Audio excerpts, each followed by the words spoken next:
নগাঁৱৰ ঢিঙত এগৰাকী ছাত্ৰীক কেইটামান লম্পতে ধৰ্ষণ কৰা কাণ্ডৰ বিৰুদ্ধে শিৱসাগৰত খিলঞ্জীয়া ৰাইজে অব্যাহত ৰাখিছে প্ৰতিবাদ।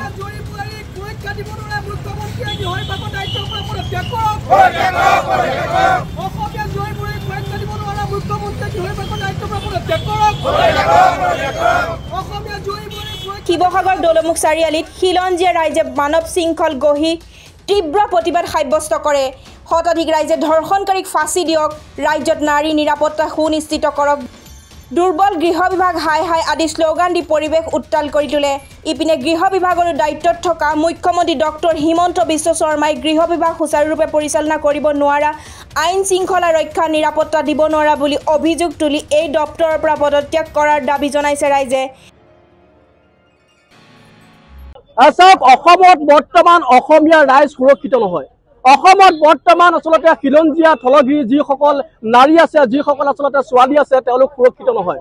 আজি টিউচনলৈ যোৱাৰ পথত কোনোবা ছোৱালী ধৰ্ষিত হ'ব পাৰে, আজি কাৰোবাৰ ঘৰৰ ভিতৰতে কোনোবা আচলতে নাৰী ধৰ্ষিত হ'ব পাৰে। ইয়াতকৈ আৰু দুখজনক কথা, এইখন অসমৰ বাবে একো হ'ব নোৱাৰে। বৰ্তমান শাসনাধিষ্ঠ চৰকাৰ, এই চৰকাৰখনৰ যিটো গৃহ বিভাগে কিন্তু অসমৰ নাৰী সমাজক নিৰাপত্তা দিয়াত, অসমৰ নাৰী সমাজক সুৰক্ষা দিয়াৰ ক্ষেত্ৰত সম্পূৰ্ণৰূপে ব্যৰ্থ হৈছে। এই কথাটো সম্পূৰ্ণৰূপে অসমৰ প্ৰতিজন আচলতে খিলঞ্জীয়া থলগিৰি ৰাইজে মৰ্মে উপলব্ধি কৰিছে। এই যে আপোনালোকে ৰাজপথত শিৱসাগৰ দেখিছে, এইটো কোনো সংগঠনৰ বেনাৰত হোৱা নাই, এইটো স্বতঃস্ফূৰ্তভাৱে শিৱসাগৰ ৰাইজ ওলাইছে। দাবী একদম স্পষ্ট যে ঢিঙৰ যি বৰ্বৰ জঘন্য ধৰ্ষণ কাণ্ড হ'ল, এই ধৰ্ষণ কাণ্ডৰ লগত জড়িত প্ৰত্যেকজন ব্যক্তিক তৎকালীনভাৱে শাস্তি দিয়াৰ ব্যৱস্থা কৰাৰ দাবী জনাইছে।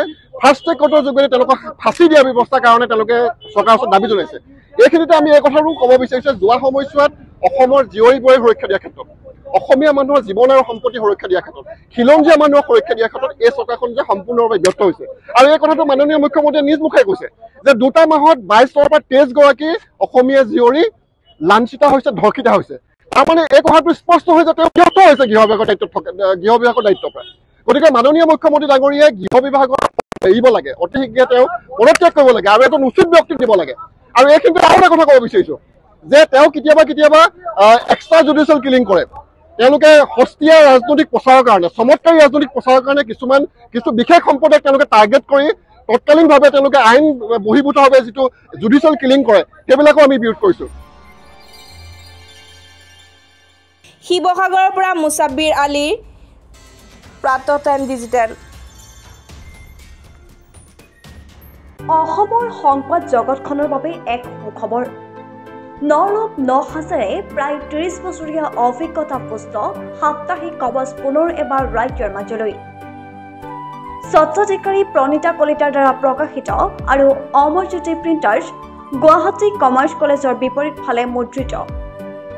আমাৰ ঠিকনা মুখ্য কাৰ্যালয়, অসম ফৰেষ্ট স্কুল, হৰি মন্দিৰ পথ, গুৱাহাটী, আৰু অস্থায়ী কাৰ্যালয় কলিতা মাৰ্কেট, বিজয়নগৰ, কামৰূপ, অসম। মোবাইল নং 9435114666 আৰু 7024722813। Mail ID prabhatiahom@gmail.com।